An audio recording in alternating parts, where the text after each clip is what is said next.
Donc, on m'a demandé de faire une petite explication sur la gestion de la pression intra-abdominale lors des crunchs. Alors, ce qu'il faut savoir, c'est que la plupart des personnes qui ont une mauvaise gestion de la pression intra-abdominale, quand ils vont faire des crunchs, il va y avoir une protrusion de la paroi abdominale vers l'extérieur avec une direction, dépression vers l'avant du ventre qui peut créer des distensions comme les diastases. Pour ceux qui ont acheté mon e-book sur le plancher pelvien, j'en parle dedans. Les diastases, c'est quand on a une distension du fascia abdominal et ça peut amener à pas mal de symptomatiques associées.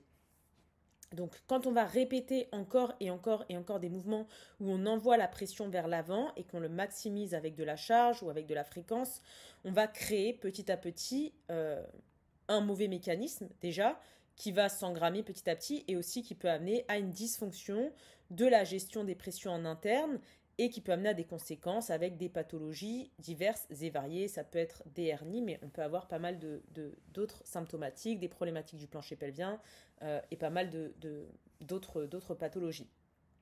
Donc je vous ai fait une petite vidéo pour vous montrer un crunch avec une mauvaise gestion de la pression intra-abdominale et un crunch avec une bonne gestion de la pression intra-abdominale. Donc là, c'est ce qu'on va voir sur la vidéo. Ici, on va voir un crunch où on a une mauvaise gestion de la pression intra-abdominale. On voit une protrusion de l'abdomen qui se fait vers le plafond, vers le haut, et donc qui nous montre que toutes les forces sont redirigées vers l'avant de la paroi abdominale. Quand on va venir faire son crunch avec une bonne gestion de la pression intra-abdominale, on voit qu'il y a un mécanisme qui est complètement différent. On n'a pas cette protrusion qui se fait et les pressions sont réparties à 360 degrés, un peu comme une bouteille qui ferait une expansion vraiment devant, côté et derrière. C'est très important. Comment on va venir faire la différence? Donc quand on vient faire son crunch et qu'on a une mauvaise gestion de la pression intra-abdominale, on a souvent une inactivité au niveau des obliques et au niveau du plancher pelvien. D'accord?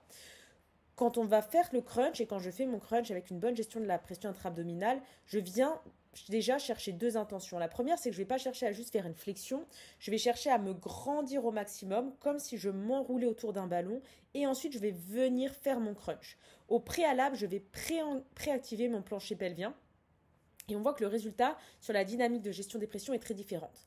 Si je venais palper l'abdomen de la personne, dans le cas premier où je ne fais pas une bonne gestion de ma pression, je trouve en général des obliques qui sont très hypoactifs, parfois plus d'un côté que d'un autre, et parfois un grand droit de l'abdomen qui est hyperactif avec vraiment le six-pack, la partie superficielle de l'abdomen qui est hyperactive.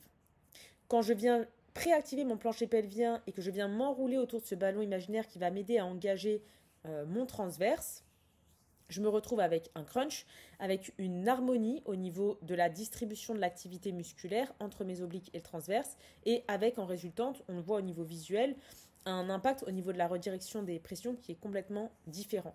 Je ne cherche pas à rentrer le ventre, je ne cherche pas à rentrer mon nombril, ça n'aurait que pour effet de préactiver uniquement le transverse, mais ça bloquerait mon diaphragme, d'accord? Et le but est d'avoir un diaphragme qui soit dynamique, donc on ne veut pas chercher à rentrer le nombril. On veut avoir un bouclier actif. Mon bouclier, c'est à la fois l'unité interne abdominale, transverse et oblique interne, mais aussi l'unité externe, grand droit de l'abdomen et oblique externe. Donc je ne veux pas chercher à rentrer le nombril, je cherche juste à me grandir, à préactiver le plancher pelvien légèrement et ensuite à venir chercher à faire cette flexion-là. Et la résultante est complètement différente.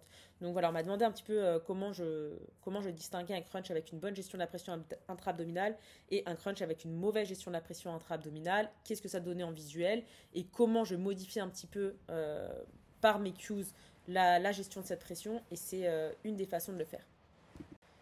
Une des causes de la mauvaise gestion de la pression intra-abdominale, c'est parfois la mécanique respiratoire, d'accord, ou la mécanique pelvienne. Donc j'ai fait 2 e-books sur le sujet.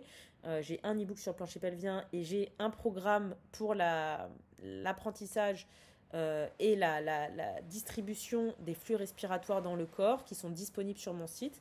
Donc si jamais tu es intéressé, tu peux aussi les acquérir. Et je posterai d'autres petites vidéos à ce sujet si jamais ça vous intéresse.